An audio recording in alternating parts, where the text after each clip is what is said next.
Traffic વિભાગની no parking drive એક જ દિવસમાં નો પાર્કિંગ ઝોનમાં પાર્ક કરાયેલા 1465 વાહનોને ટોઈંગ કરાયા।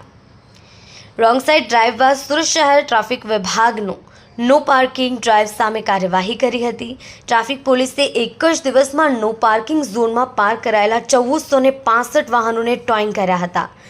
ટ્રાફિક વિભાગને ફરિયાદ મળી હતી કે નો પાર્કિંગ ઝોનમાં વાહનો પાર્ક કરવામાં આવ્યા છે, જેને કારણે ટ્રાફિકની સમસ્યા સર્જાઈ છે। ટ્રાફિક વિભાગે તે વિસ્તારોને ઓળખી કાઢ્યા અને આજનો પાર્કિંગ ડ્રાઈવની શરૂઆત કરી।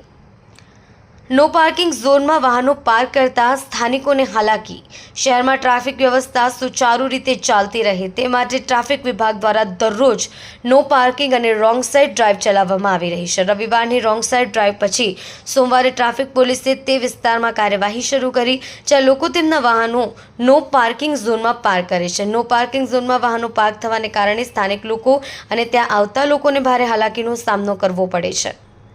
એટલું જ નહીં, ત્યાં ટ્રાફિકની સમસ્યા પણ સર્જાય છે।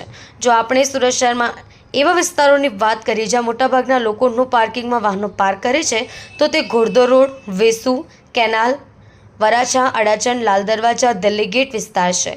ટ્રાફિક પોલીસને આ વિસ્તારમાં નો પાર્કિંગ અંગેની અનેક ફરિયાદો મળી હતી, જેને આધારે ડ્રાઈવ કરી ત્યાં નો પાર્કિંગમાં પાર્ક કરાયેલા 1465 જેટલા વાહનોને ટોઈંગ કરવામાં આવ્યા હતા।